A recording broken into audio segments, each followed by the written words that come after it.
So with episode 5 of The Rising of the Shield Hero, I have to say I was very surprised with the direction that this week's episode went and how fond of it I actually was, because typically a lot of what this episode went for in terms of the directing and themes and just the overall style of how it was portraying these characters typically wouldn't be something I was overly fond of, but the Shield Hero, it really made it work, and I think the reason is because we've witnessed Naofumi go through so much hell within the first episode, and over the past month, there's just been so much beating down and despair applied to this character that to have him not truly hate everything for just an episode, it was very refreshing. It was very nice to have that breathing room, especially because the intro content starts off with once again the world trying to screw over Naofumi, and it was nice to just have that breathing room, have that simplicity and almost cliche, but it comes across so naturally and organically because we really haven't had moments like this up till now. I have to say though, the intro 2 minutes or 3 minutes to this episode I really enjoyed. Not only did we get to see the queen, who I believe is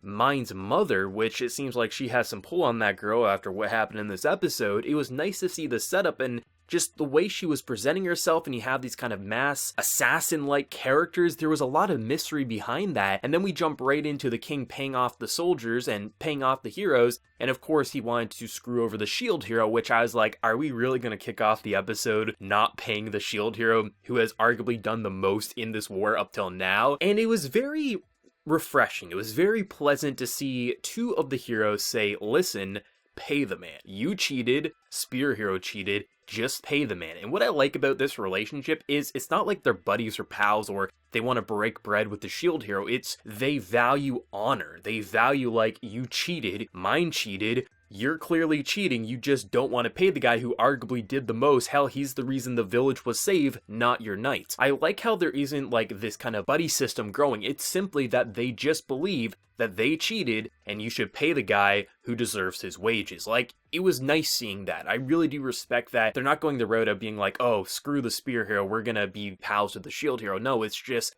listen, we're playing this game, we're playing this land and what you're giving us in terms of abilities and status, but this guy's in the right. I appreciate that, and it was nice to see from that moment of rage to just like, okay, I don't really know how to respond, but let's get the hell out of here, and Best Girl Raftalia being like, hey, screw these people, you don't need them, you have me. Like, it was such a sweet, pissed off, but also happy moment wrapped up into just a couple of minutes.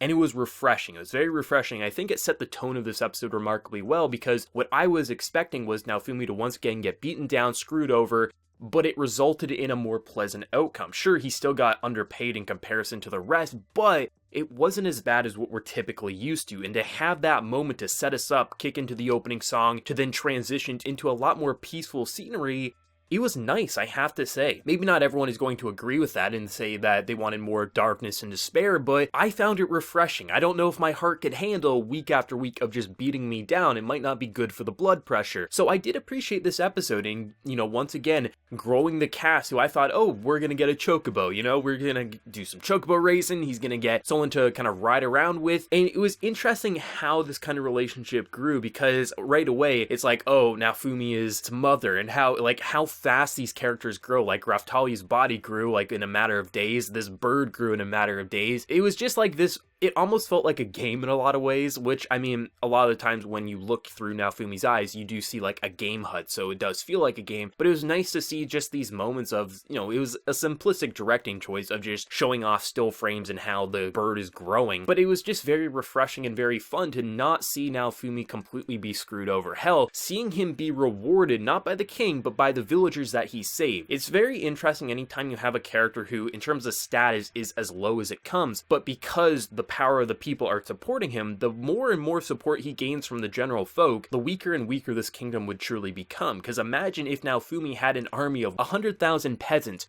who believed in this guy, an army couldn't do shit against that. The power of the people, if they stand up together and rise together, can do a lot. And it's interesting to see how just one village and one act of kindness, without even thinking about rewards or being a hero, shaped him into being rewarded by so many different people for what he's done. And I like how Naofumi, over this episode, he's showcasing emotions that he hasn't shown since coming into this world. He's saying things like, thank you. And he even recognizes, like, why did I say thank you? I haven't said this in so long. because he's never had a reason to say thank you. From the minute he was brought into this world, he was screwed over, and it was nice to see these moments, and it was nice to see him smile and have Raftalia being like, this is like the first time I've ever seen him joke off and have fun after his bird kicks Spear Hero in the nuts. Like, a lot of this, it shouldn't work as well as it does, but I love how, because it has been beating down not only Naofumi, but the viewer, it comes across so beautifully and so comedic and naturally funny that it's like, you know what? I'm glad we had a day off. It almost feels like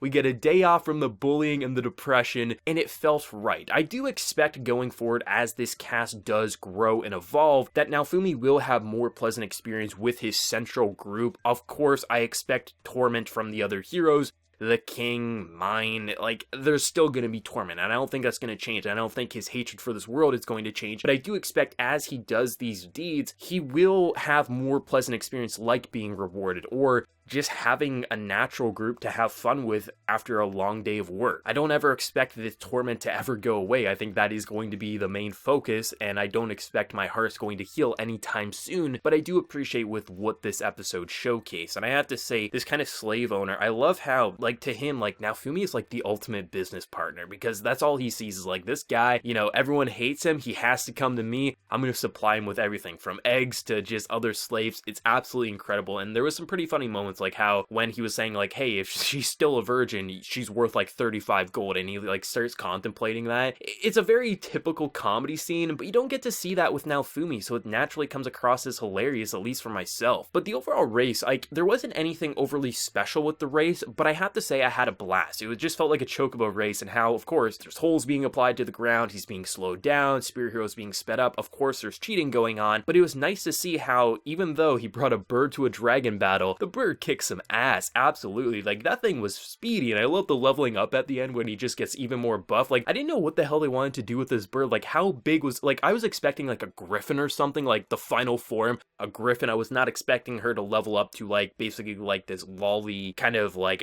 bird girl thing. And if this was like the first episode of Shield Hero, I would be worried with that design choice, but because up till now Shield Hero has proven that this author knows what to do with tropes and cliches and can actually do something interesting and actually develop characters. I mean, look at Raftalia. You might think at first glance, oh, something typical would happen with her, but look at where she grew and developed. I expect the absolute same for this newest party member, and it'll be interesting to see where she goes, especially how the hell they're going to pull that wagon now. That's going to be pretty exciting. But I think the most surprising aspect to this entire episode, removing the fact that Naofumi didn't totally get screwed over, was mine and how much she actually is whipped. For as much as she's whipping Spear Hero into believing, oh yeah, you can tax these people basically 100 days worth of rent, and how he just buys into it and thinks he's the true hero. The guy's an absolute idiot and a whipped man 100%. When the queen's like minions or assassins, whatever you want to say, like call out the BS, it clearly seems like maybe this queen has a bit more power than we are giving credit to, and how scared she truly feels. Like, that relationship's going to be interesting, because Mind, for as menacing as she is and how ruthless she is in terms of manipulating, it seems like the queen has way more power over her, and if she can do that, that's going to be interesting. This character I'm very excited to see more of, because I don't know what she's going to do in terms of shaking up the cast. If she's going to be on the Shield Hero side, she's going to hate the Shield Hero, she's going to hate her daughter, she's going to love her daughter, if she hates her people, I don't know. But the fact that Mind couldn't cheat because, you know, the queen's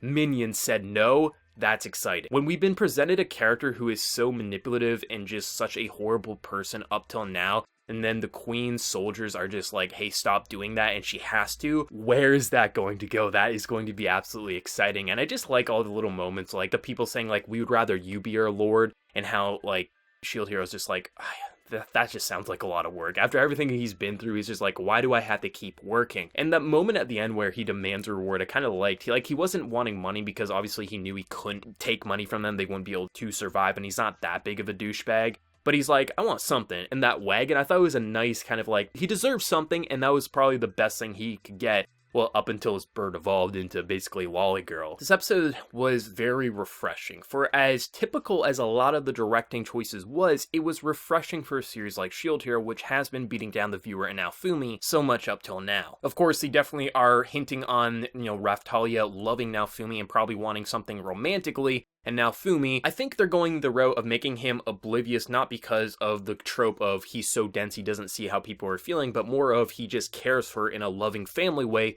not a loving romantic way. I think that's the direction they're going, but I don't expect this to lay off anytime soon. I think Raftali will definitely stick to being flirty eyes with Naofumi, and Naofumi being like, this is a family member, not a romantic interest. That's the direction I think they're going to keep going, at least for the time being, but it'll be interesting to see where this new party is going to go, how jealous obviously Raftali will be now that it's not a bird in the party, it's an actual girl. There's a lot they can do with this, but because we're 5 weeks in, I do trust this author that they're actually going to pull something successful off with this new cast member, and that it's not going to feel just typical and tropey, that there's actually going to be development and substance down the line, which is something I don't get to say too often with isekais, but I'm so thankful that Shield Hero is giving me that opportunity, because Shield Hero is one of my favorites of the season, and 5 weeks in, I'm still having an absolute blast. Like, I just can't wait to see what the next wave of this is going to look like, because if we started off with such brutality, it's going to be cool to see where Naofumi and his party will be by the time next month hits, and they have to fight, how the people's support will look, and if he'll gain more, and just, there's so much that they can do with this world as a man is being beaten down by the higher ups, but is actually getting the support of the lower class. By the time, like, the story would conclude, Naofumi, in theory, should be the most powerful in this kingdom and could overthrow a shitty king and his bitchy daughter. Be very exciting to see where it's going to go, voice acting wise and musically. The score to that race was very fun, I have to say. Very Final Fantasy-esque, I quite liked, but I mean, that whole race was very Final Fantasy-esque. Let me know whatever you thought of this week's episode of The Rising of the Shield Hero. Were you like me? Did you like the change in pace, the more heartwarming and cute moments, or were you looking for more darkness and despair because you are a sedatus like myself? Let me know down in the comment section below, and be sure to like the video if you did enjoy, and also hit that subscribe button if you're new to the channel. But until next time, everyone, please take care and have a good one.